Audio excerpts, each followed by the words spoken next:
Hello friends, I am going to read you chapter 1 from The Ice Monster. It's a book made by David Walliams and I love it. So let's get to chapter 1. The chapter 1 is called Cockroaches for Breakfast. One bleak winter night in the back streets of London, a tiny baby was left on the steps of an orphanage.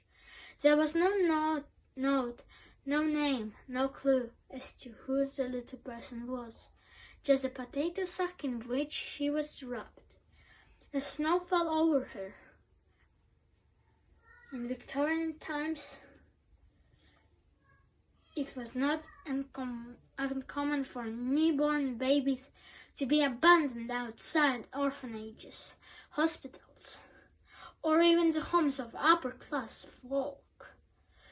The poor, desperate mothers hoped their children would be taken and given a better life than the bare families could provide. However, it was hard to imagine a worse start in life for these babies at Walmy Hall, home for unwanted children. 26 orphans lived there, all crammed into a room that should have slept 8 at the absolute most. The children were locked up, starved and beaten. On top of that, they were forced to work day and night. They had to assemble gentlemen's pocket watches from tiny pieces until they were blind. As the children were painfully thin, with filth, rags for clothes, the orphans' faces were black with soot, so all you could see in the gloom were their hopeful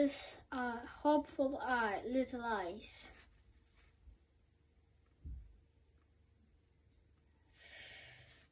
When a new baby arrived at the orphanage, all the older children would come up with a name for them. They liked to work their way through the alphabet so their names would be as different as possible. The night the baby in the potato sack was left on the steps, they had reached E.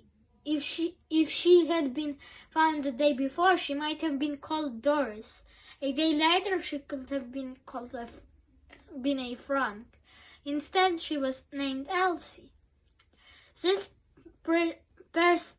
prison of an orphanage was run by an evil old brute named Miss Cardle. Her face was usually fixed in a permanent cream maze, and she was covered from head to toe in rats.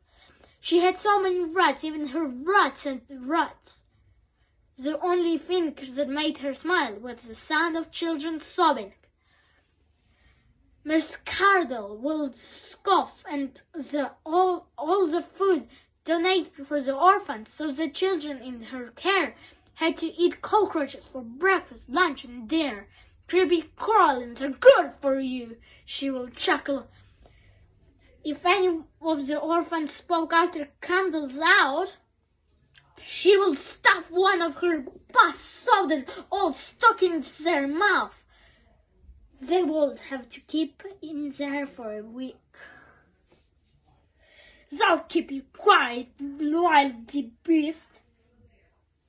When the children were sleeping on the cold stone floor, she would put wiggly worms down the backs of their shirts so they would wake up screaming, "Ah! Ho ho ho ho!"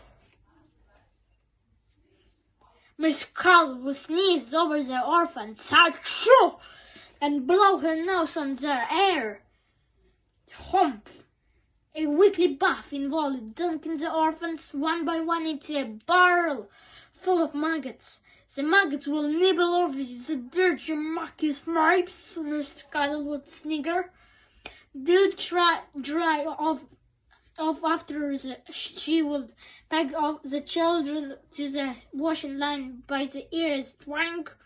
Once when Elsie was found with a pet rat in her pocket that she had befriended, Miss Cardle used it as a ball in a game of cricket. If she felt one of the orphans had given her a funny look, Miss Cardle would poke them in the eye with her dirty, stubby finger. Ouch! Take that, gibberfish! As a special treat at Christmas, the orphan would line up for the present a walk on the bottom with the bumper book of carols. Bush, Merry Christmas, child! Miss Cardle would exclaim with glee on each strike. Elsie entered 10 long-haired years at Wormley Hall. The only thing that kept her going was a dream that one day her mom would magically appear and whisk her away. But she never did. As the girl grew up, she would invent more and